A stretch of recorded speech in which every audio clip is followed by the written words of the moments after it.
अच्छा भाई, आज हमने करना है मई जून 2020 paper 23।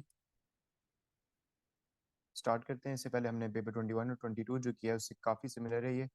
I think last question भी काफ़ी क्वेश्चन तो सेम ही है, थोड़ी सी बस एप्लीकेशन में डिफरेंस है। और थ्योरी में भी आपको काफ़ी सिमिलर चीज़ें मिलेंगी। जिस तरह अब ये आई थिंक एल्गोरिथम्स ही सवाल है। अच्छा, state when you would produce an algorithm during program development cycle and state its purpose. Program development cycle में एल्गोरिथम हम कब करते हैं, यूज़ करते हैं? हम यूज़ करते हैं डिज़ाइन स्टेज के टाइम पे। डिज़ाइन स्टेज के टाइम पे हमें प्रोग्राम एल्गोरिथम चाहिए होता है। और क्यों चाहिए होता है? To express the solution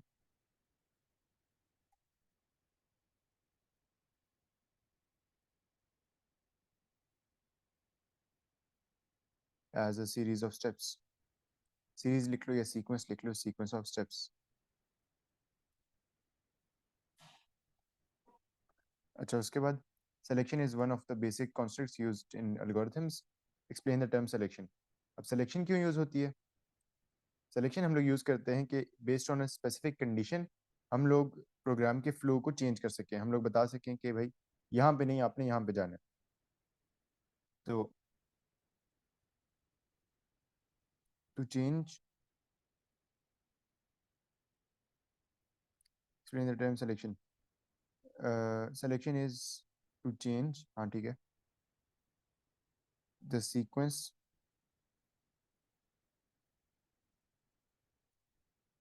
of execution of a programme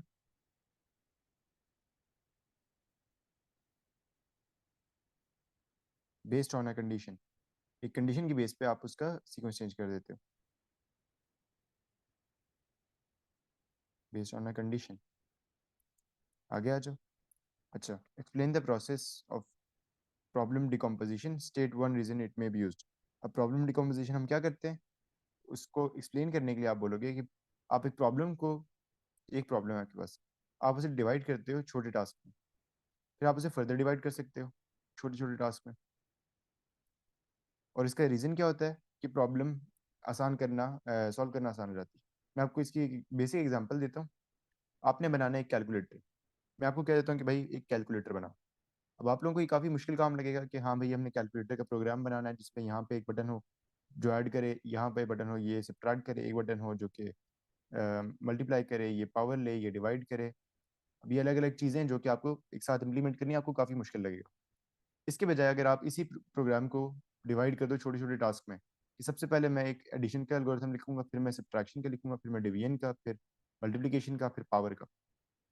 और ये सारे एल्गोरिथम्स कॉल हो जाएंगे यहाँ पे एक इफ के अंदर। तो अब आपका काम आसान हो गया कि आप एक टाइम पे एक काम कर रहे हो, बजाय इसके कि आप सारे काम एक साथ कर रहे हो। ये बहुत बेसिक एग्जांपल है, लेकिन इन द लॉन्गर रन आपको चीज़ों को डिवाइड करके, कहते हैं ना डिवाइड एंड कॉन्कर, डिवाइड करके आप उन्हें कॉन्कर करना आसान होता है। अच्छा, तो प्रॉब्लम डिकम्पोजिशन क्या होती है? ब्रेकिंग डाउन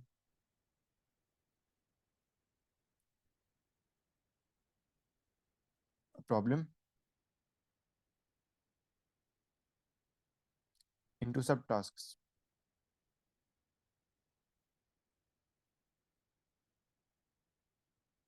अच्छा, उसके बाद रीज़न क्या है इसका? रीज़न है कि प्रॉब्लम जो है वो आसान हो जाती है इम्प्लीमेंट करना भी, सॉल्व करना भी। तो makes the problem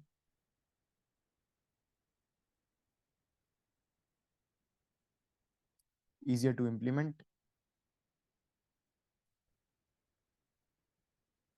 easier to solve and implement।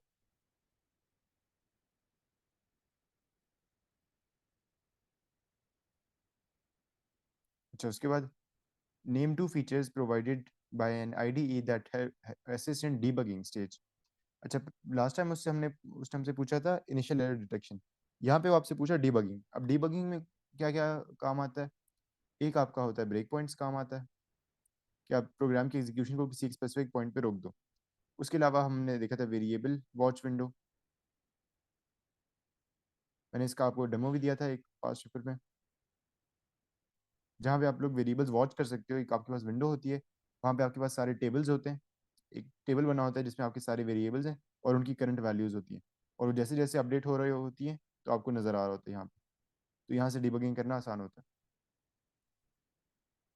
अच्छा, आगे आ जाओ। A structure chart is often produced as a part of modular program design. ठीक है, the chart shows relationship between modules. ये एक उसकी प्रॉपर्टी है। दूसरी है पैरामीटर बिटवीन पैरामीटर्स। उसके अलावा क्या है, दो और फीचर्स बताओ। दो और फीचर्स क्या हो सकते हैं, पैरामीटर्स होते हैं, उसके अलावा सीक्वेंस होता है, उसके अलावा हम आइटरेशन लिख सकते हैं, उसके अलावा हम सिलेक्शन भी लिख सकते हैं। ये सब कुछ एक स्ट्रक्चर चार्ट दिखा रहा होता है। अब आपको एक स्ट्रक्चर चार्ट गिवन है, पैरामीटर्स की डेटा टाइप्स गिवन है, वो कह रहा है कि सुडो कोड हेडर्स लिखो। पहले कह रहा है मॉड्यूल बी का। अब मॉड्यूल बी में क्या पैरामीटर है, पैरामीटर एक्स है, और उसकी डेटा टाइप क्या है, इंटीजर, और वो रिटर्न क्या कह रहा है, बुलियन। तो रिटर्न कर रहा है तो फंक्शन होगा, फंक्शन मॉड्यूल बी, जिसमें जा रहा है parameter x of data type integer,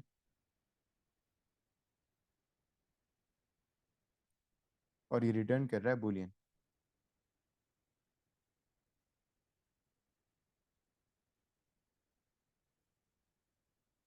उसके बाद सुडो कोड हेडर लिखना है हमने मॉड्यूल सी के लिए।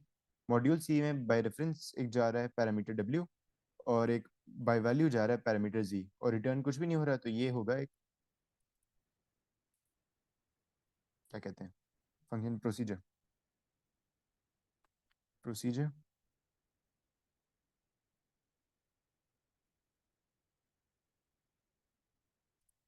मॉड्यूल सी, इसमें अब जा रहा है बाय रेफरेंस, स्पेसिफाई कर लेना यहाँ पे ज़रूरी, बाय रेफ पैरामीटर डब्ल्यू, जिसकी डेटा टाइप है rail, parameter W of data type rail, और बाय वैल्यू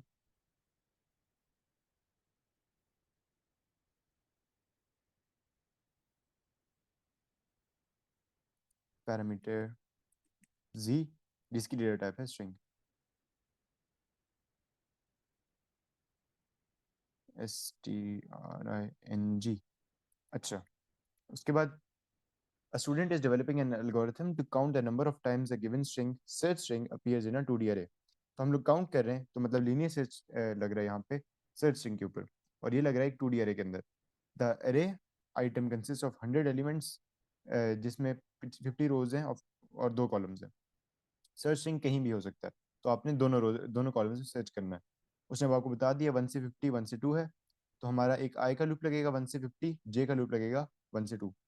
फिर उसने आपको स्ट्रक्चर्ड इंग्लिश दे दी है, ज़रूरत नहीं है देखने की कुछ खास, सिंपल सही लग रहा है। अच्छा, इसको लिख लेते हैं, right pseudo code for the algorithm, एक सेकंड देना।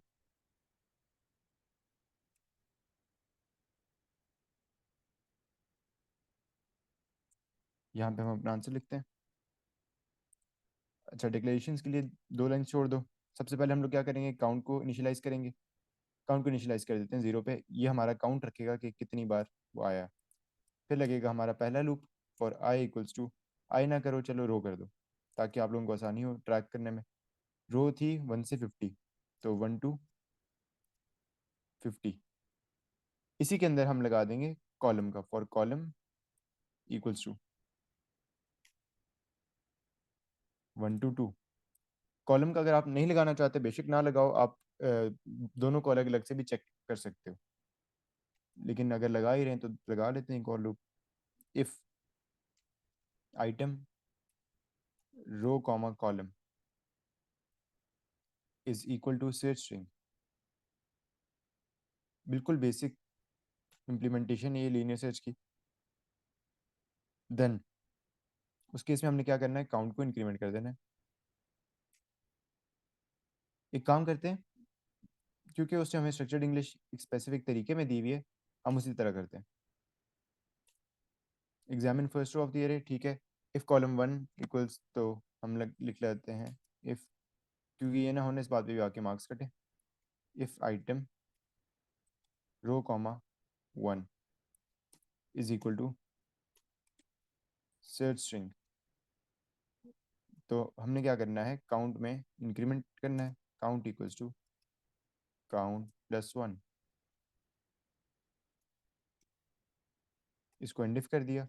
एंड इफ के बाद फिर अगला इफ लगा रहा है वो, इफ आइटम। मैं फॉलो कर रहा हूँ जिस तरह उसने किया हुआ है, 2 2, स्ट्रक्चर्ड इंग्लिश में जैसे किया हुआ है वैसे ही फॉलो कर रहा हूँ मैं। Then count equals to count plus 1, end if. उसके बाद repeat from step 3 until the last row. ठीक है, लास्ट रो तक, फिर इसको हम कर देते हैं नेक्स्ट रो। उसके बाद वो क्या कह रहा है, उसके बाद वो कह रहा है आउटपुट अ सुटेबल मैसेज। तो अब आउटपुट करना है हमने, आउटपुट कर देते हैं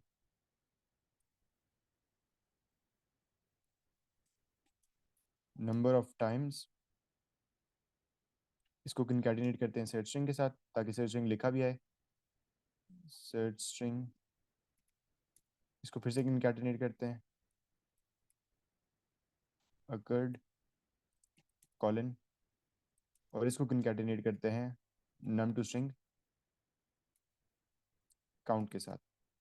नम टू स्ट्रिंग में कन्वर्ट करना ज़रूरी है क्योंकि डायरेक्टली हम एक नंबर को कंकैटिनेट नहीं कर सकते। अब हम डिक्लेयर कर लेते हैं, डिक्लेयर जो जो वेरिएबल्स यूज़ किए उन्हें डिक्लेयर कर लो, काउंट कॉमा रो, यही दो यूज़ हुए, इनको हम डिक्लेयर कर लेंगे इंटीजर्स, दोनों इंटीजर्स ही थे। Easy, 5 marks. अच्छा आगे आ जाओ। नेक्स्ट क्वेश्चन है, नेक्स्ट क्वेश्चन में वो कह रहा है कि आपको सुडो कोड दिया हुआ है, अब आपने इसका फ्लो चार्ट बनाना है। इससे पहले जो पेपर 21 22 किया था उसमें ऑलमोस्ट ऐसा ही हमें फ्लो चार्ट दिया हुआ था और उसका हमें सुडो कोड लिखना था। तो इतना मुश्किल नहीं होना चाहिए क्योंकि हमने ऑलरेडी इसका फ्लो चार्ट देखा हुआ है। अच्छा, सबसे पहले हम लोग करते हैं स्टार्ट। स्टार्ट के बाद सबसे पहले फंक्शन असाइन हो रहा है।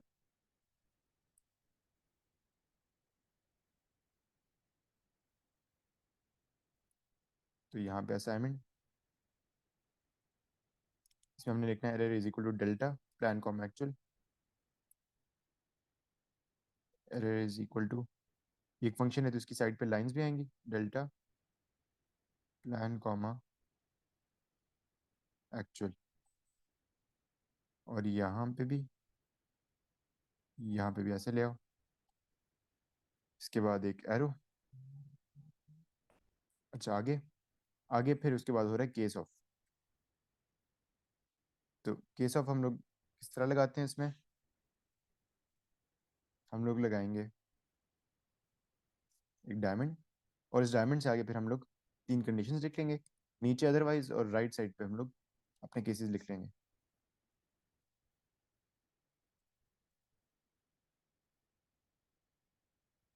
केस ऑफ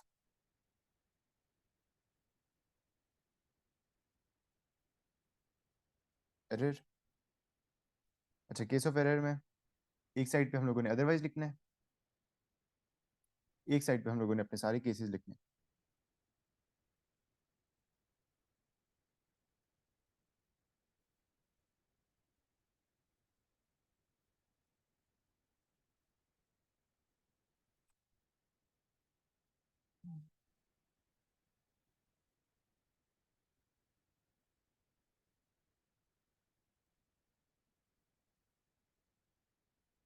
अच्छा, 3 केसेस हैं टोटल, 3 केसेस बना लेते हैं।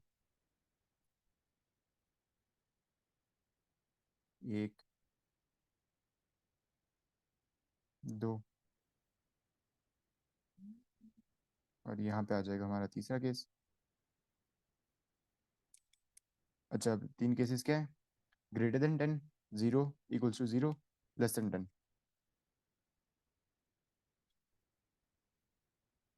इसको हम लोग यहाँ से निकाल लेते हैं एक एरो, दूसरा एरो हम लोग यहाँ से ले लेंगे, तीसरे के लिए इसको,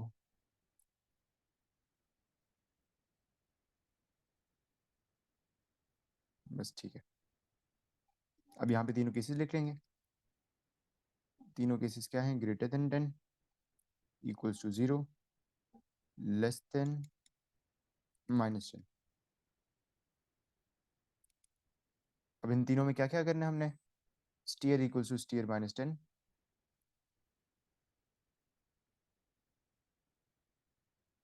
steer equals to steer -10, G count को इंक्रीमेंट करना है अगले में। G count equals to G count plus one, और उस अगले में स्टीयर को 10 से इंक्रीमेंट करना है। Steer equals to steer plus 10। अच्छा, अब हम आ जाते हैं अदरवाइज पे। अदरवाइज में हमने सिर्फ एक आउटपुट करना है, अनएक्सपेक्टेड एरर।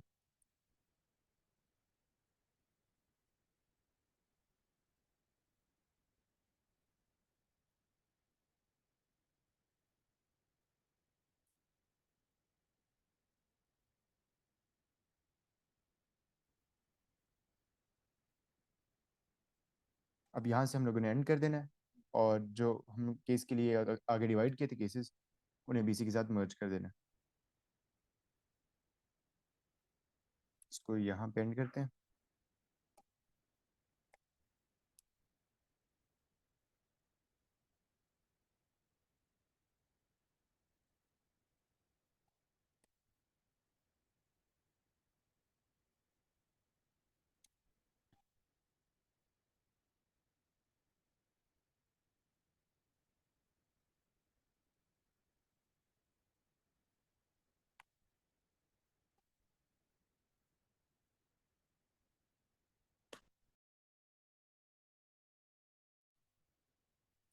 अच्छा, और इनको भी इसके साथ जोड़ लेंगे, ताकि ये सब एंड अब हमारे पास एंड में आ रहे हैं। अच्छा, आगे आ जाओ।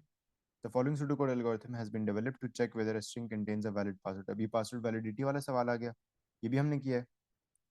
अच्छा, देख लेते हैं इसको। अब उसने हमें सारे क्राइटेरिया दे दिए। It must be longer than 5 characters, एक न्यूमेरिक डिजिट होना चाहिए, एक अपर केस होना चाहिए, और उसके अलावा एटलीस्ट वन अदर कैरेक्टर होना चाहिए। तो वन अदर कैरेक्टर में क्या इंक्लूडेड है? Not a numeric and upper case. तो न्यूमेरिक और अपर केस के अलावा, मतलब लोअर केस हो गया, या फिर कोई क्या कहते हैं, सिंबल वगैरह। अच्छा, उसके बाद हमें कोड गिवन है। आगे आ जाते हैं। कोड के बाद हमें दिया हुआ है कि the pseudo code does not work under all circumstances. उसके बाद आपको एक ड्राई रन दिया हुआ है। ड्राई रन के बाद सवाल ये है कि कंटेन्स टू एरर्स। अब हमने वो एरर्स आइडेंटिफाई करने हैं ट्रेस टेबल से। तो इसके लिए आपको कोड पढ़ने की ज़रूरत नहीं है, लेकिन चलो एक बार पढ़ लेते हैं। वो नम अपर काउंट कर रहा है, नम डिजिट काउंट कर रहा है, उसके बाद उसकी लेंथ निकाल रहा है। लेंथ के बाद अगर स्ट्रिंग लेंथ 5 से 6 से कम है, तो डायरेक्ट उधर ही फॉल्स रिटर्न कर रहा है। वरना ये हमारा आ गया लेंथ का चेक, जो हमारा पहला चेक था। ये पहला चेक है, ये दूसरा, तीसरा, चौथा। तो ये पहला चेक आ गया। उसके बाद दूसरा चेक कहाँ पे? ये हमारा है न्यूमेरिक न्यूमेरिक चेक। ये दूसरा चेक आ गया। फिर ये तीसरा चेक आ गया। अच्छा, उसके बाद एटलीस्ट वन अपर केस, ठीक है, एटलीस्ट वन अदर, और ये अदर के लिए चौथा चेक आ गया। अच्छा, अब हम लोग देखते हैं कि ये उसे सही से ट्रीट कर रहा है या नहीं कर रहा। स्ट्रिंग लेंथ हमारे पास 6 आ गई, ठीक है। इसके कितने हैं? 1 2 3 4 5 6। तो ये वैल्यू तो ठीक है। उसके बाद नम अपर भी जीरो कर दिया, नम डिजिट भी जीरो इनिशलाइज कर दिया। इंडेक्स वन पे नेक्स्ट कैरेक्टर वन है, तो नम डिजिट इंक्रीमेंट होना चाहिए। नम डिजिट हो रहा है इंक्रीमेंट। टू पे टू है, नम डिजिट इंक्रीमेंट हो रहा है। थ्री पे थ्री है, नम डिजिट इंक्रीमेंट हो रहा है। 1 2 3 के बाद फोर है, फोर पे फोर है, नम डिजिट इंक्रीमेंट हो गया, ठीक है। फिर ए है, तो 5 से ए नम अपर इंक्रीमेंट हो गया। और उसके बाद वो कह रहा है कि नम अदर थ्री है, जो कि गलत है, और उसने पी को काउंट भी नहीं किया। तो यहाँ पे दो एरर्स हैं। एक एरर ये है कि नम अपर गलत आ रहा है, क्योंकि वो आखिरी को कंसिडर ही नहीं कर रहा, आखिरी कैरेक्टर को। और नम अदर उसने गलत दिया, नम अदर यहाँ पे जीरो है, उसने थ्री दिए। तो पहला एरर क्या है कि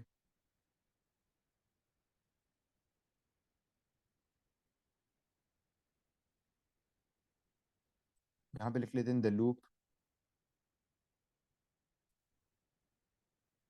does not include.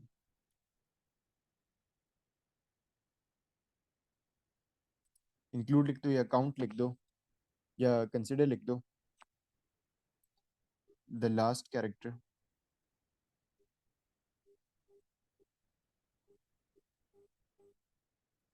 Of the string.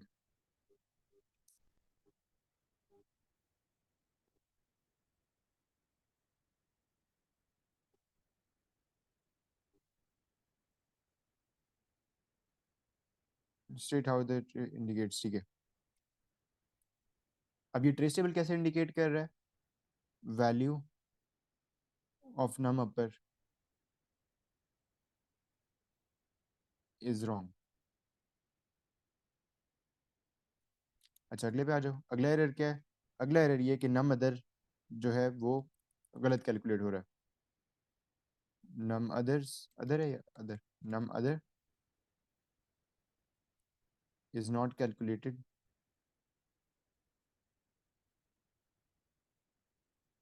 Correctly. ये दो मसले आ गए। अब वो कह रहे हैं कि इसे ठीक करो। सबसे पहले हम देखते हैं नम अदर कहाँ पे कैलकुलेट हो रहा है। नम अदर हमारे पास यहाँ पे लाइन 41 पे कैलकुलेट हो रहा है। अब इसमें कोई मसला है जिसकी वजह से वो गलत कैलकुलेट हो रहा है। मसला क्या है कि वो नम अदर को कैलकुलेट कैसे कर रहा है? वो कह रहा है कि टोटल स्ट्रिंग लेंथ तो उसमें से माइनस कर दो कि जो डिजिट और नम अपर थे। मतलब कि यही है ना कि नम अदर कौन से, जो ना डिजिट है ना नम अपर है। तो इसमें गलती क्या है? इसमें गलती है कि यहाँ पे माइनस आया हुआ है, यहाँ पे हमें प्लस करना चाहिए। क्योंकि हमें नम डिजिट और नम अपर का सम निकाल के वो माइनस करना है टोटल लेंथ में से। जब हम इनका सम टोटल में से माइनस करेंगे ना, तो हमारे पास आ जाएगा कि पीछे कितने बचते हैं कैरेक्टर्स।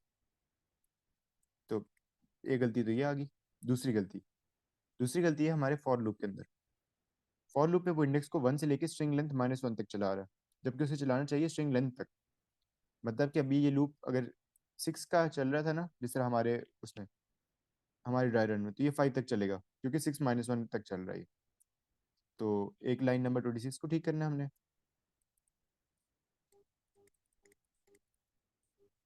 लाइन नंबर 26, और इस पे लिख देते हैं हम for index equals to 1 to string length. उसके बाद हमारे पास है लाइन 41, जिसमें हमने यहाँ पे बस प्लस डाल देना है। आई होप आप लोगों को क्लियर है प्लस क्यों डालना है। Num other is equal to string length minus num upper plus num digit, ताकि वो दोनों एडअप हों पहले, वो एडअप होके फिर स्ट्रिंग लेंथ में से माइनस हो। तो अगर इन दोनों का सम ही 6 बनता है और स्ट्रिंग लेंथ भी 6 है, क्योंकि इन दोनों का सम 6 बनेगा, ये भी 6, तो नम अदर हो जाएगा हमारे पास 0 ऑटोमेटिकली। अच्छा, the term adaptive maintenance refers to amendments that are made in response to changes in program specification, ठीक है। These changes usually affect the program algorithm. Program algorithm, अब name one other part of the design that can change as a result of adaptive maintenance. Program algorithm के अलावा क्या change होता है adaptive maintenance में? तो प्रोग्राम एल्गोरिथम के अलावा यहाँ पे हमारे पास चेंज हो सकता है डेटा स्ट्रक्चर। हो सकता है हमने वेरिएबल्स यूज़ किए हों, अब वेरिएबल्स की जगह हमें यूज़ करना पड़ जाए 1D अरे। हो सकता है हमने 1D अरे यूज़ की हो, लेकिन स्पेसिफिकेशन चेंजेस की वजह से हमें यूज़ करनी पड़ी हो 2D अरेज। तो डेटा स्ट्रक्चर चेंज हो सकता है। क्वेश्चन नंबर 4 पे आ जाओ। A global 1D array contact of type string is used to store a list of names and email addresses. ये भी सेम टू सेम हमने किया है पेपर आई थिंक 22 में। उस एरे में है 1000 elements. Each element stores one data item. उसका फॉर्मेट गिवन है नेम कॉलन, उसके बाद ईमेल एड्रेस। अच्छा, फॉर एग्जांपल आपको नेम दिया हुआ है, कॉलन दिया हुआ है, ईमेल एड्रेस दिया हुआ है। A function extract is part of a program that processes the array. A string data item is passed, ठीक है, आपका एक पैरामीटर आ रहा है string data item, एंड वो क्या कर रहा है? Function will return name part. तो रिटर्न कर रहा है तो मतलब फंक्शन है। वैलिडेशन इज नॉट नेसेसरी, तो हमें वैलिडेशन करने की जरूरत नहीं है कि हम लोग पहले ये इंश्योर करें कि ये इसी फॉर्मेट में है या नहीं। हम ये जूम करेंगे कि एक नाम है, उसके बाद कॉलन है, उसके बाद ईमेल एड्रेस है। अब वो कह रहा है कि write program code for extract. अब एक्सट्रैक्ट में हमें क्या करना है? हम लोग ये कर सकते हैं, दो तरीके हमारे पास। पहला तरीका ये है कि हम लोग एक वाइल के लूप लगाएंगे। लूप तो वाइल के लगेगा क्योंकि हमें पता नहीं है कि कॉलन कहाँ पे, कॉलन कहीं भी आ सकता है। तो हम लोग वाइल का लूप लगाएंगे। वाइल के लूप में हम लोग देखते जाएंगे कि क्या पहला कैरेक्टर, कैरेक्टर आइसोलेशन करेंगे, क्या ये कैरेक्टर हमारे पास क्या कहते हैं कॉलन है या नहीं। अगर कॉलन नहीं है तो हम एक इसे एम्प्टी स्ट्रिंग में ऐड कर देंगे, इसे भी ऐड कर देंगे, इसे भी ऐड, स्पेस को भी ऐड, यहाँ भी, यहाँ भी, यहाँ भी। जैसे ये कॉलन होगा, हमारा एक बूलियन है जो कि ट्रू हो जाएगा, फाउंड का बूलियन है वो ट्रू हो जाएगा, ये ऐड नहीं होगा और हमारा लूप एग्जिट कर जाएगा। तो ये हमारा ब्रेन स्टॉर्म्ड आइडिया है। अब इसको इम्प्लीमेंट करते हैं।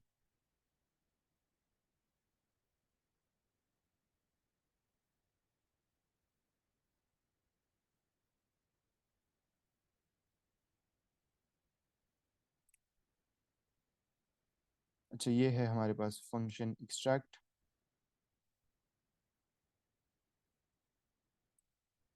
इसमें हम लोगों के पास एक स्ट्रिंग जाएगा,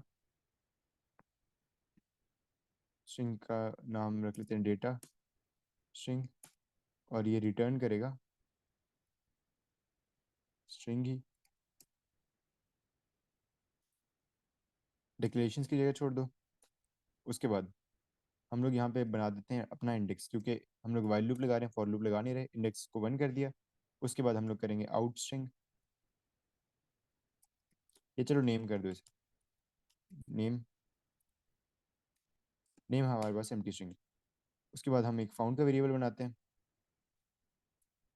उसको भी हम कर देते हैं फॉल्स। अभी हमें क्योंकि कॉलन फाउंड नहीं हुआ। इसके बाद हम लोग लगाएंगे वाइल नॉट फाउंड। जब तक हमें कॉलन नहीं मिलता तब तक हम लोग करेंगे CHR is equal to mid data comma index comma 1। Character isolation कर रहे हैं यहाँ पे हम लोग, बारी बारी एक एक कैरेक्टर उठा रहे हैं। अब हम उस कैरेक्टर पे चेक लगाएंगे if character is equal to colon. अगर वो कैरेक्टर कॉलन हो जाते तब हमने क्या करना है, तब हमने फाउंड को ट्रू कर देना है। एल्स अगर ऐसा नहीं होता, उस केस में हमने क्या करना है, उस केस में हमने नेम के साथ इंक्रीमेंट कर देना है, इनकैटिनेट कर देना है उस कैरेक्टर को। And if and while. अब यहाँ पे क्या हो रहा होगा, वो कॉलन सर्च करता जाएगा, जैसे ही उसे कॉलन मिलेगा तो वो कॉलन को इंक्रीमेंट ऐड किए बगैर फाउंड को ट्रू कर देगा। अगली आइटरेशन में लूप एग्जिट हो जाएगा। अगर ऐसा नहीं है तो वो बार बार नेम के साथ उस कैरेक्टर को ऐड कर रहा होगा, क्योंकि वो नेम का ही पार्ट है। एंड में हमारे पास नेम बन जाएगा जिसको हम लोग रिटर्न कर देंगे। ये हमने कर दिया एंड फंक्शन। अब डिक्लेरेशन की बारी। Declare index as integer, declare name as string, declare found as boolean. ये तीन हमने यूज़ किए, ये तीन हम डिक्लेयर कर दिए। अच्छा, उसके बाद the original function extract needs to be modified to separate the name from email address। अब वो कह रहे हैं कि आपने इस तरह मॉडिफाई करना है कि आपका नेम और ईमेल एड्रेस सेपरेट हो जाए। The calling program can use both of these values. अब कॉलिंग प्रोग्राम ये दोनों वैल्यूज यूज करेगा। Write in pseudocode the header of modified subroutine, explain the changes you have made. अच्छा, मसला क्या है? मसला हमारे पास ये है कि हमारे पास दो अलग वेरिएबल्स बन रहे हैं अब हमें नेम अलग से चाहिए, ईमेल एड्रेस हमें अलग से चाहिए। तो हम लोग वैल्यू रिटर्न नहीं करवा सकते, क्योंकि वैल्यू सिर्फ एक रिटर्न होती है। नेम तो सिर्फ एक रिटर्न हो सकता है ना, दो तो नहीं हो सकते। अब इसमें दो तरीके हैं। एक है जो आप लोगों ने पढ़ा हुआ है, लेकिन इस पॉइंट पे आप 9608 में ये इंक्लूडेड नहीं है। वो ये है कि आप यहाँ पे बना लो user defined data type, record data type जिसे हम कहते हैं। और उस रिकॉर्ड डेटा टाइप का नाम चलो हम रख लेते हैं डेटा। उसके अंदर हम लोग नेम अलग से रख लें, ईमेल एड्रेस अलग से रख लें, और हम लोग ये रिटर्न करवा दें रिकॉर्ड डेटा टाइप, जिसके अंदर फिर ईमेल एड्रेस भी आ जाएगा, नेम भी आ जाएगा। दूसरा तरीका क्या है? दूसरा तरीका ये कि हम लोग फंक्शन बनाए ही ना, हम प्रोसीजर बनाए। प्रोसीजर बना के हम लोग नेम और ईमेल को या तो ग्लोबल रख लें, अगर ग्लोबल नहीं रखना, ग्लोबल रख के असाइन कर लें सिंपली। ग्लोबल नहीं रखना तो बाय रेफरेंस ले जाओ। बाय रेफरेंस में ये होगा कि जो कॉलिंग फंक्शन होगा उसके पास भी ये वैल्यूज होंगी, क्योंकि मसला ये है ना कि कॉलिंग फंक्शन को ये वैल्यूज चाहिए कॉलिंग प्रोग्राम। कॉलिंग प्रोग्राम के लिए फिर या तो आप ग्लोबल बना सकते हो या फिर बाय रेफरेंस लेके जा सकते हो। तो हम लोग इस तरह करते हैं कि बाय रेफरेंस ले जाते हैं, ये ज़्यादा सेफ है। अच्छा, हम लोग करेंगे प्रोसीजर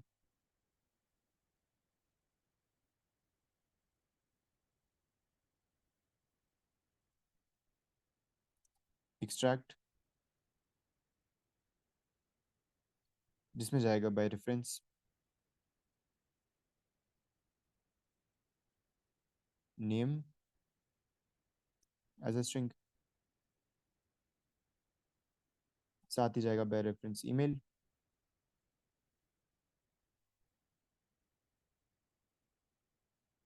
एज अ स्ट्रिंग, साथ ही जाएगा data as a string, data as a string. इसको बाय रेफरेंस भेजने की ज़रूरत नहीं है। अच्छा, उसके बाद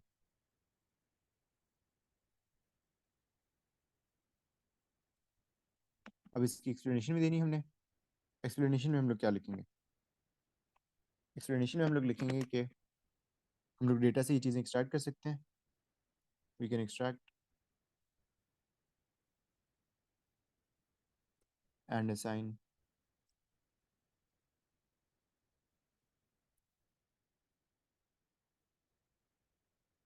name and email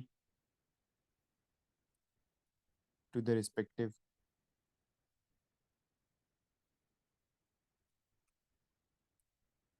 variables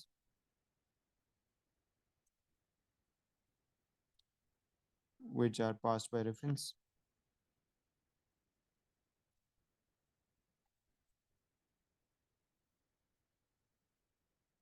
इस तरह क्या होगा, इस तरह values will be available to the calling function। Calling program कर दो। ये एक्सप्लेनेशन आ गई। अच्छा, क्वेश्चन नंबर 5, लास्ट क्वेश्चन, ये वही बोर्ड्स वाला क्वेश्चन है, लेकिन अब यहाँ पे चीज़ें थोड़ी सी डिफरेंट पूछी हुई हैं। Company hires out rowing boards on a lake, ठीक है, 20 बोर्ड्स हैं जिनके नंबर्स हैं वन वन से लेके 20 तक। 20 बोर्ड्स हैं और इनकी नंबरिंग है 1 से लेके 20 तक। अच्छा, for safety reasons they have to be serviced. अब यहाँ पे बोटिंग की सर्विस की सारी बात हो रही है, ठीक है। Is developing a program, each time a boat is serviced details are added to the text file service log dot T x t. जब भी उसकी सर्विस होती है तो उसकी डिटेल्स सर्विस लॉग में चली जाती हैं as a single line of information. अब ये लाइन किस तरह है? बोट नंबर और उसकी डेट। बोट नंबर 2 डिजिट का है, डेट है हमारे पास 8 डिजिट की। अच्छा, अब वो कह रहा है कि आपने मॉड्यूल लिखना है get last service. Get last service क्या करेगा? Call with the string parameter representing a boat number.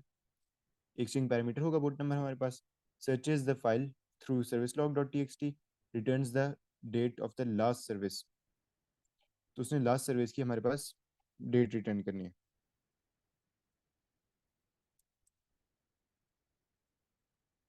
ठीक है।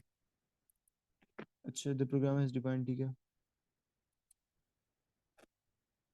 Each boat is service before it is hired out for the first time. सही है। अब यहाँ पे हम लोगों ने सुडो कोड लिखना है गेट लास्ट सर्विस का। अब ये हम लोग किस तरह लिखेंगे? हमें एक बात पता है कि हायर लॉग बनता जा रहा है उसका, सर्विस लॉग। सर्विस लॉग में जब भी कोई बोट आती है तो उसकी सबसे पहले सर्विस होती है, लेट से 01, उसके बाद उसकी डेट लिखी होगी, 02 उसकी डेट लिखी होगी, फिर से अगर 01 हायर होके बहुत ज़्यादा यूज हो जाती है उसकी सर्विस होगी। तो अब यहाँ पे होगा क्या कि हमने, अब हायर लॉग कैसे बन रहा है? हायर लॉग ऊपर से नीचे बन रहा है, टॉप डाउन। स्टार्ट में सबसे पुरानी डेट, सबसे पुरानी, सबसे पुरानी, जितना हम नीचे जाते जाएंगे उतनी हमारे पास लेटेस्ट डेट्स आती जाएंगी। तो हमें चाहिए उसकी लेटेस्ट लास्ट सर्विस कब हुई। लास्ट सर्विस हमें कैसे पता चलेगी? हम लोग असाइन करते जाएंगे, एक इफ स्टेटमेंट लगाएंगे जिसमें बोर्ड नंबर जब भी मैच करेगा तो हम उसकी डेट स्टोर कर लेंगे। ये कब तक करते रहेंगे? जब तक हमारी फाइल एंड नहीं हो जाती। जब फाइल एंड नहीं हो जाती, उस पॉइंट तक जो लेटेस्ट सर्विस होगी ना वो हमारे पास सेव हो जाएगी। इसका कोड करते हैं।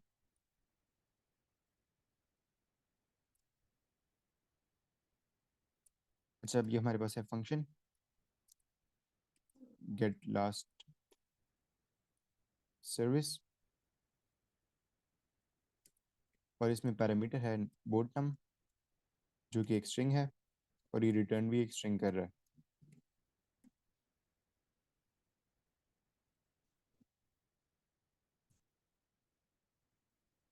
जैसे gate last service,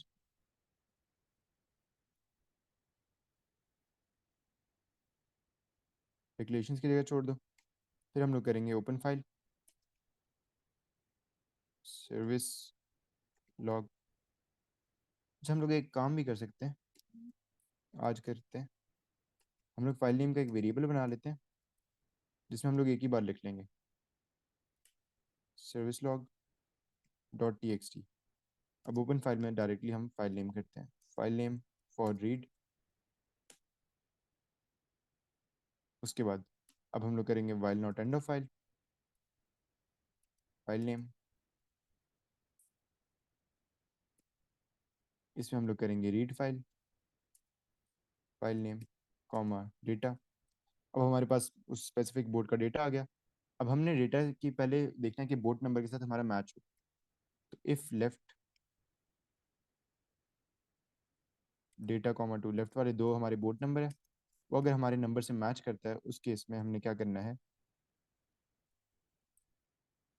latest date, latest date में हमने स्टोर कर लेनी है right data comma four, four नहीं सॉरी, कितने कैरेक्टर्स हैं, 1 2 3 4 5 6 7 8, 8 डिजिट्स का कैरेक्टर है। तो डेट हमारी है 8। इसको एंड कर लेंगे, एंड के बाद यहाँ पे हम एंड वाइल कर लेंगे। एंड वाइल के बाद हम लोग करेंगे अपनी क्लोज फाइल, फाइल नेम, और यहाँ पे हम लोग कर देते हैं रिटर्न लेटेस्ट डेट। उसके बाद एंड फंक्शन, यहाँ पे आप डिक्लेरेशंस कर लो, declare file name comma data, ये दोनों हमारे पास आ जाएंगे स्ट्रिंग।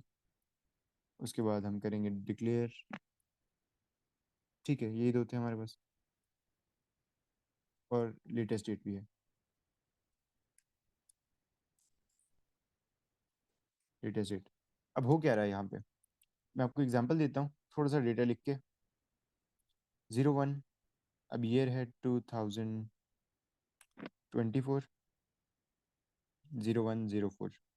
फिर 01 के लिखा हुआ है 2024 0204। फिर 02 का लिखा हुआ है डेटा, 03 का लिखा हुआ है।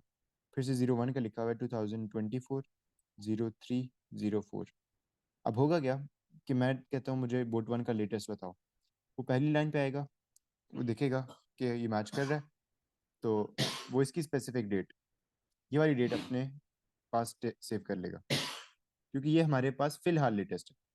उसके बाद देखिएगा ये भी मैच है, तो ये वाली डेट वो अपने पास सेव कर लेगा, इसको चेंज करके, पिछली वाली को चेंज करके नई वाली डेट लिख देगा।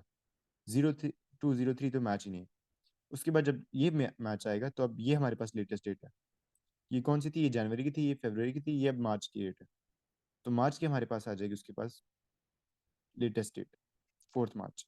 उसके बाद हमारी फाइल खत्म हो रही है, तो हमने लेटेस्ट बोर्ड की सर्विस कब करवाई है, 4 मार्च को करवाई है। तो ये इस तरह काम कर रहा है। अब वो ऑब्वियसली एक लॉग है, तो लॉग का मतलब ये होता है कि आप उसमें डेटा नीचे ऐड करते जा रहे हो टाइम के साथ साथ। उसके बाद every time a boat is hired out, details of the hire are added to the end of a text file, hirelog.txt। वही बात लिखी हुई है। अब ये हायर लॉग की बात हो रही है, each line of the file corresponds to information. ये इन्फॉर्मेशन है date, boat number, hire duration. Date आपके पास 8 नंबर की है, उसके बाद बोट नंबर आपके पास 2 डिजिट का है। उसके बाद हायर ड्यूरेशन जो है वो वेरिएबल लेंथ है। तो हायर ड्यूरेशन हमें निकालनी हो, हम लोग क्या करेंगे, हायर ड्यूरेशन निकालने के लिए हम लोग करेंगे राइट, जो भी डेटा है उसमें से कॉमा लेंथ माइनस 8 + 2 10, क्योंकि ये 8 है, ये 2 है। 8 + 2 10, तो 10 तो हमारे पास कांस्टेंट है ना, तो लेंथ में से जब हम 10 माइनस करेंगे, बाकी सारा जो है वो हायर ड्यूरेशन होगी हमारे पास। तो वो हम राइट लगा के निकाल सकते हैं।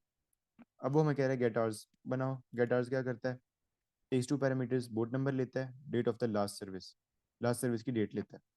बोट नंबर लिया है, लास्ट सर्विस की डेट ली, उसके बाद वो क्या करेगा, search through the file hierlog.txt and calculates the sum of higher durations for the given boat, sum of higher durations for the given boat after the given date।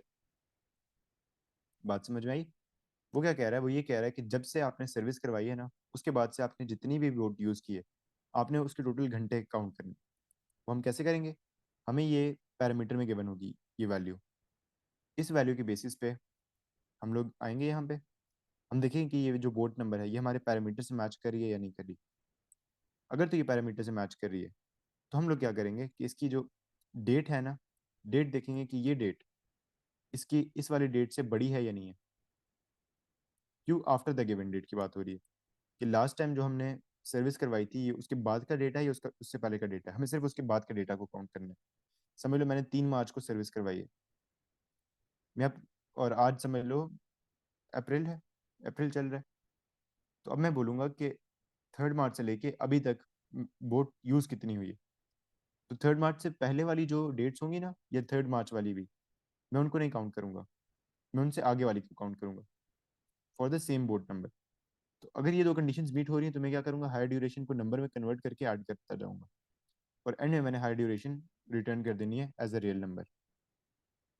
अब उसने आपको स्टैंडर्ड कंपैरिजन में बता दिया है कि 2022 08 13, ठीक है, डेट मंथ ईयर, तो 13/08/2022 अगर हम अपने फॉर्मेट में लिखें, ये ऑब्वियसली ग्रेटर है 2000 उसी डेट से एक दिन पहले का, मतलब 12, मतलब कि 13 is greater than 12। 13th of 8 क्या होता है, अक्टूबर, 13 अक्टूबर इज ग्रेटर देन 12 अक्टूबर। तो ये ट्रू रिटर्न करेगा हमारे पास, तो हमने इसी बेसिस पे कंपैरिजन करना है। पैरामीटर वैलिडेशन रिक्वायर्ड नहीं, हम यही एज्यूम करेंगे कि जो हमें पैरामीटर मिला है वो बिल्कुल ठीक है। तो अब इसको भी ले आते हैं, फंक्शन बनाना है। आई होप आप लोगों को ये क्लियर है, थोड़ा सा ये बाकियों से मुश्किल है लेकिन हो जाएगा। Function get hours, get hours के बाद दो पैरामीटर्स हैं हमारे पास। पहला पैरामीटर हमारे पास बोर्ड नंबर, तो हम इसको नम कह देते हैं, नम स्ट्रिंग। उसके बाद हमारे पास एक लास्ट डेट है, सर्विस डेट, तो हम क्या देते हैं, सर्विस डेट। ये भी हमारे पास है स्ट्रिंग, और ये रिटर्न क्या कर रहा है, रियल रिटर्न कर रहा है।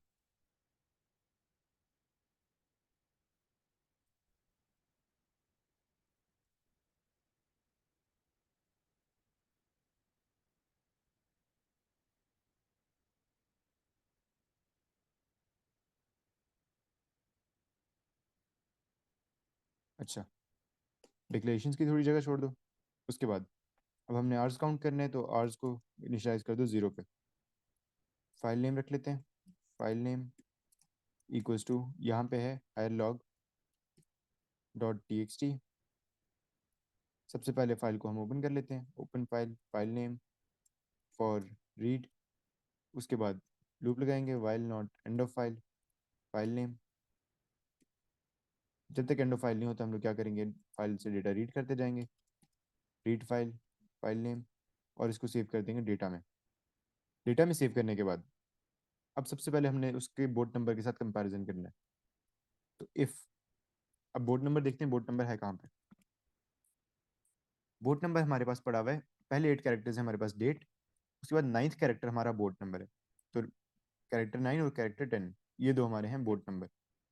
तो इसके लिए हम लोग क्या लगाएंगे, हम लोग लगाएंगे मिड जो भी डेटा है, कॉमा 9, कॉमा 2। 9 से हमें दो कैरेक्टर्स चाहिए, 9 ऑनवर्ड्स। तो if mid data comma 9, comma 2, ये इक्वल है हमारे पास बोर्ड नंबर के, जो कि है नम। उस केस में हमने क्या करना है, अब हमने चेक करना है डेट को। तो डेट क्या है, लेफ्ट वाले 8 कैरेक्टर्स हैं। If left data comma 8 are greater than service date, अगर ये सर्विस डेट से ग्रेटर है, उसने कहा है सेम डे का भी ना हो, सिर्फ उससे बड़े दिनों का, देन अब इस केस में हमने क्या करना है, इस केस में हम लोग अब निकालेंगे उसके आवर्स। तो आवर्स निकालने के लिए हम लोग क्या करेंगे, num to string, sorry string to num, string to num में हमने लगाना है अब राइट, ये अभी मैंने आपको बताया। राइट में हम लोग लिखेंगे डेटा कॉमा, अब यहाँ पे हमें उसकी चाहिए लेंथ, लेंथ ऑफ डेटा,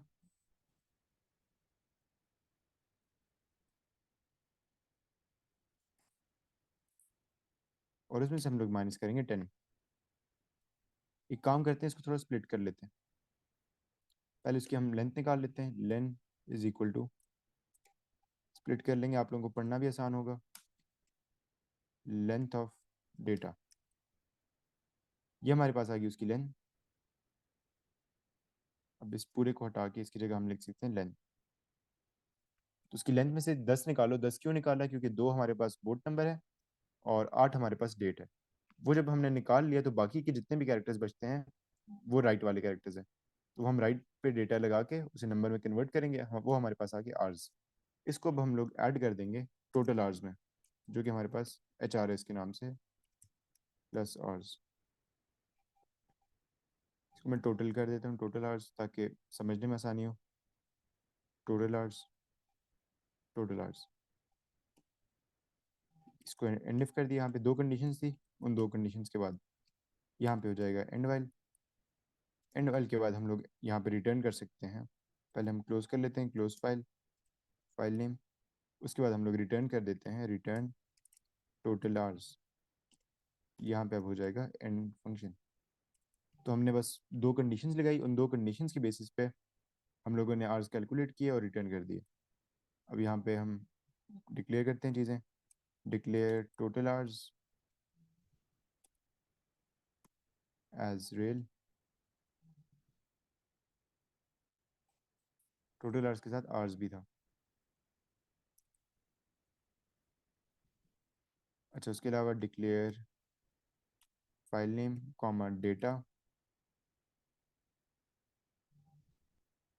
ये दो हमारे पास आ जाएंगे स्ट्रिंग्स। उसके बाद डिक्लेयर, और कुछ रहता है, फाइल नेम हो गया, डेटा हो गया, नम सर्विस डेट है, लेंथ, डिक्लेयर लेन एज इंटीजर। लेंथ के अलावा कुछ नहीं है, ठीक है। ये सारी आपका, ये आपका कोड तैयार। अच्छा, उसके बाद an additional module validate has been written to check that a given string corresponds to a valid board number। अब हम लोग बोर्ड नंबर को वैलिडेट करने के लिए वैलिडेट का एक मॉड्यूल लिख रहे हैं। A valid board number is a two digit जो कि 0 से लेकर 20 तक है। Give at least 3 test strings that are invalid for different reason। अब आपने 3 ऐसे स्ट्रिंग्स देने हैं जो कि इनवैलिड हैं और उनके रीजंस बताने हैं। तो हम लोग अब जो अलग अलग वैलिडेशन चेक्स हैं ना, वो बारी बारी आप वायोलेट कर दो। एक है लेंथ चेक, हम लोग लेंथ चेक को वायोलेट कर देते हैं, 011 लिखते हैं। 011 से क्या होगा, ये वायोलेट कर रहा है आपका लेंथ चेक, वायोलेट्स, एक सेकेंड यार, पतला वाला ही ठीक है,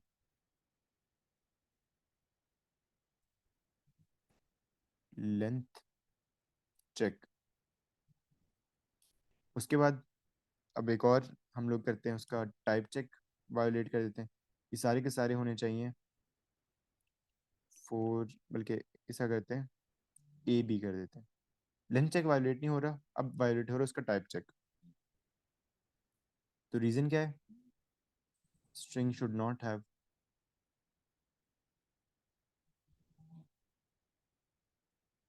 non numeric characters, non numeric उसमें अलाउड नहीं होने चाहिए। इसके अलावा तीसरे में हम क्या करते हैं, तीसरे में हम रेंज चेक को वायलेट कर देते हैं। रेंज इसकी क्या है, 1 से लेकर 20 तक, लेकिन 2 डिजिट्स में तो 99 भी आता है। तो यहाँ पे हम लिख देते हैं वायोलेट कर रहे हैं हम लोग रेंज चेक। ये 3 चेक्स होने चाहिए, इसलिए हम लोगों ने 3 डिफरेंट इनवैलिड स्ट्रिंग्स बना लिए। एक और कोड भी लिखना है सर्विस लिस्ट का। अब एक नया मॉड्यूल है सर्विस लिस्ट। सर्विस लिस्ट क्या करता है, takes an integer as a parameter that represents the maximum number of hours before a boat must be service. तो एक मैक्सिमम नंबर ऑफ आवर्स हम लोग ले रहे हैं पैरामीटर। उसके बाद यूजेस, गेट लास्ट सर्विस और गेट आवर्स, ये दोनों यूज़ करता है। आउटपुट क्या करता है, सुटेबल हेडिंग। उसके बाद boat number of each boat hired for more than the maximum number of hours since it is last service. उसके बाद वो बोट नंबर बताता है कि जिसको सर्विस की ज़रूरत है, total hire duration of each of these boats, फिर उसके बाद उसकी हायर ड्यूरेशन भी बताता है। तो बेसिकली वो बता रहा है कि बोट सर्विस लिस्ट कौन सी है, किस किस बोट को हमने अब सर्विस में लेके जाना है। अगर कोई भी नहीं है तो वो कहेगा no boats are service, service के लिए ड्यू। कर लेते हैं, ये लास्ट है जो कि बेसिकली बाकी दो को कॉल कर रहा है। तो ये हमारे पास होगा प्रोसीजर, क्योंकि कुछ रिटर्न नहीं कर रहा। Procedure service list, service list एक आएगा मैक्स, जो कि है कि इंटीजर, डिक्लेरेशन की जगह छोड़ दो। अच्छा, सबसे पहले हमने क्या करना है, एक हम बना लेते हैं फाउंड, जिसको अभी हम कह देते हैं फॉल्स। फाउंड हम क्यों बना रहे हैं, ताकि अगर फाउंड ट्रू होगा, फाउंड ट्रू होने के केस में हम लोग ये चीज़ें आउटपुट करेंगे, फाउंड फॉल्स होने के केस में हम लोग ये आउटपुट करेंगे। तो सिर्फ ये चेक करने के लिए, अगर फाउंड फॉल्स ही रहता है तो हम लोग एंड में नो बोट्स वाली बात लिख लें। अब सबसे पहले हम लोग हेडिंग आउटपुट कर देते हैं,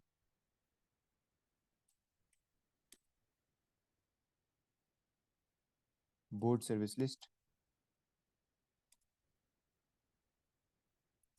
उसके बाद अब हम लोगों ने लूप लगाना है 20 बोट्स का, for boat equals to 1 to 20। अब इस 1 से 20 में हम लोगों ने सबसे पहले उसकी क्या करना है, get last service. Get last service का क्या पैरामीटर्स है, गेट लास्ट सर्विस में हमें चाहिए सिर्फ उसका बोट नंबर। बोट नंबर से हमें पता चल जाएगा कि उसकी लास्ट टाइम सर्विस कब हुई थी। तो लास्ट सर्विस में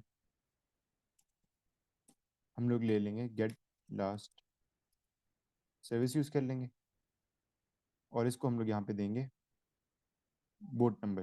लेकिन बोट नंबर उसे चाहिए स्ट्रिंग में, तो अब हम बोट को कन्वर्ट करेंगे नम टू स्ट्रिंग। एक काम करते हैं, यहीं पे कर देते हैं, boat num equals to num to string boat, क्योंकि बोट हमारे पास यहाँ पे एक काम कर रहा है एज एन इंडेक्स। यहाँ पे हम लोग देंगे इसे बोट नम। अब हमारे पास आ गई लास्ट सर्विस के, लास्ट टाइम इसकी सर्विस कब हुई थी। अब हमने देखना है तब से इसने कितने घंटे लगाए, क्योंकि हमें असल में तो चाहिए घंटे। तो हम लोग कहते हैं आवर्स, आवर्स के लिए हमने कॉल करना था गेट आवर्स। गेट आवर्स में हम लोग देते हैं उसका boat number, comma last service. अब यहाँ से हमें पता चलेगा कि उससे लास्ट सर्विस के बाद से उसने कितने घंटे लगा दिए, क्योंकि इसी की बेसिस पे हमने जज करना है कि अब ये जो आवर्स हैं ये मैक्स से आगे तो नहीं चले गए। आई बात समझ है, क्योंकि जब ये आवर्स एक्सीड करेंगे ना, if hours is greater than max, let's say, चलो एग्जांपल देते हैं, मैक्स हमारे पास है 20 आवर्स, कि 20 आवर्स के बाद हमने बोट की दोबारा सर्विस करनी है। अब हम लोग क्या करेंगे, सबसे पहले बोट नंबर जो कि 1 था, उसको हम लोग कन्वर्ट करेंगे स्ट्रिंग में। स्ट्रिंग में कन्वर्ट करके हो जाएगा 01, लेट्स से ऐसे हो जाता है। उसके बाद ये हम लोग देंगे लास्ट सर्विस में। लास्ट सर्विस में देंगे तो हमारे पास आ जाएगा कि 01 लास्ट टाइम सर्विस हुई थी 2024 03/24 पे, मतलब 24 मार्च 2024 में ये लास्ट टाइम सर्विस हुई थी। अब ये डेट हम लोग देते हैं आर्स को। आर्स को क्यों दे रहे हैं गेट आर्स को, क्योंकि हमें चाहिए कि इसके बाद से बोर्ड कितनी यूज़ हुई है ये हमें बताओ। तो मैं इसे दूंगा यही वाला 01, और साथ ये डेट दूंगा कि इसके बाद से बताओ कि 24 मार्च के बाद से आज तक ये बोट कितनी यूज़ हो चुकी है। वो देखेगा अपने पूरे हायर लॉग में कि एक जगह पे एक घंटा यूज़ हुई, एक जगह पे 2 घंटे यूज़ हुई, एक जगह पे 10 घंटे यूज़ हुई, एक जगह पे इतने इतने इतने। और लेट से वो कहता है कि ये यूज़ हुई है 21 आवर्स। तो 21 आवर्स ऑलरेडी एक्सीड कर रहे हैं मैक्स को, जो कि 20 आवर्स हैं विदाउट सर्विस। तो अब हमने क्या करना है, इस केस में हमने इसको सर्विस के लिए लेके जाना है।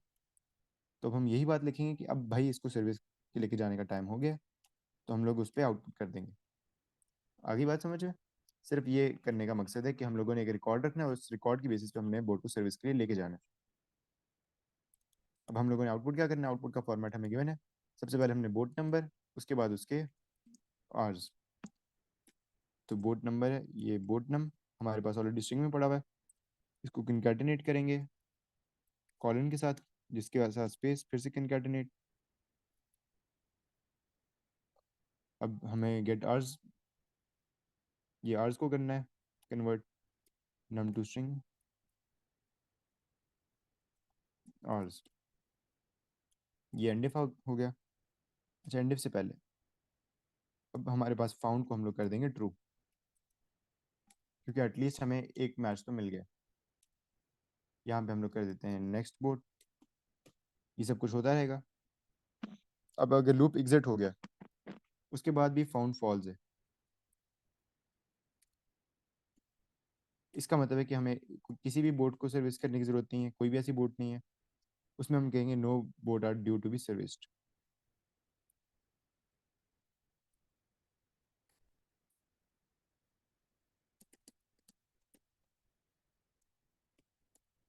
यहाँ पे हम कर देते हैं एंड इफ, एंड इफ के बाद एंड प्रोसीजर। अब डिक्लेरेशंस कर लो।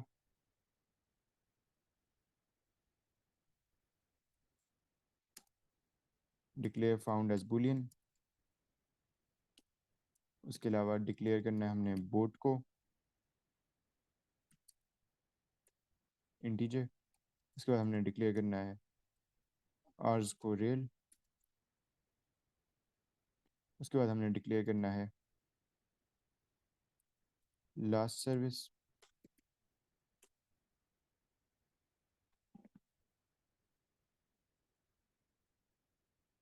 लास्ट सर्विस हमारे पास है स्ट्रिंग। तो ऑलमोस्ट सारी डेटा टाइप्स यहाँ पे यूज हुई हैं। अच्छा, आई होप ये क्लियर है। आगे चलते हैं। A team of programmers will work on a program.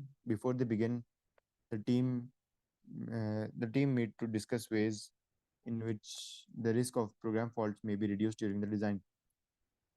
State two ways to minimize program faults. Program faults minimize करने के क्या तरीके हैं? कि हम लोग tried and tested libraries use करें।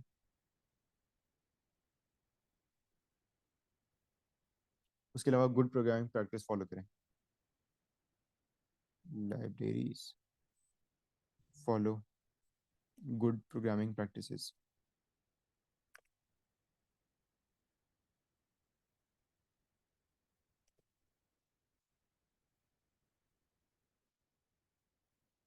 उसके बाद during development the test team में use stub testing explain. Stub testing क्या होता है कि आपके कुछ मॉड्यूल्स अभी तक पूरे के पूरे नहीं बने, लेकिन आपने उन्हें टेस्ट करना है, तो आप उन्हें कॉल करके उनकी जगह एक आउटपुट यूज कर लेते हो। तो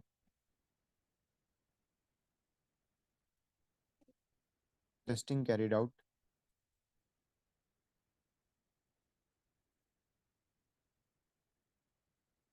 before all modules are made.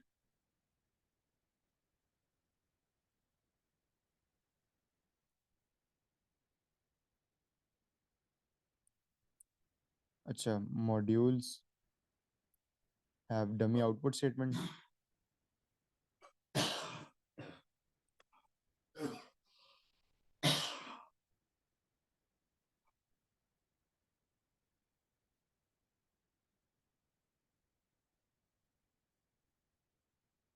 to ensure they are called properly.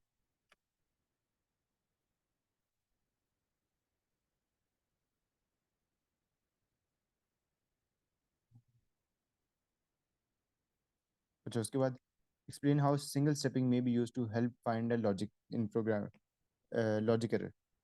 Logic error आपका सिंगल स्टेपिंग कैसे निकाल सकता है कि वो एक टाइम पे एक लाइन को एग्जीक्यूट करता है। उसके बाद आप वेरिएबल्स को ट्रैक कर सकते हो, आपको पता चल जाएगा कि कौन से वेरिएबल की वैल्यू गलत आ रही है। तो जिस वेरिएबल की वैल्यू गलत आ रही है, इसका मतलब है कि उसी में मसला है। It runs the code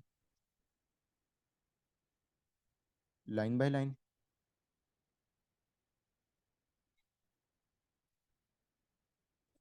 and tracks values of variables. A wrong value can be identified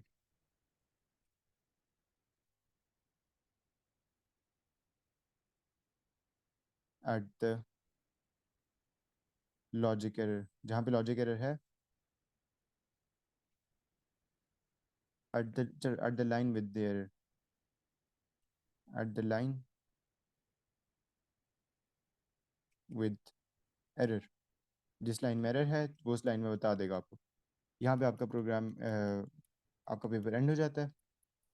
कोई भी मसला है तो मुझसे पूछ लो। हम लोगों ने ऑलमोस्ट सेम ही सिनेरियोज के अलग अलग तरीके के क्वेश्चंस कर लिए। तो फिर भी आप लोगों को कोई भी मसला है तो आप लोग बेशक मुझसे पूछ लो। यहाँ पे हमारा समर भी कंप्लीट हो गया, समर पार्ट 2020 का। अब इंशाल्लाह आगे हम विंटर स्टार्ट करेंगे, फिर जल्दी से 96.8। तो खैर फिर तब तक के लिए अल्लाह हाफिज़।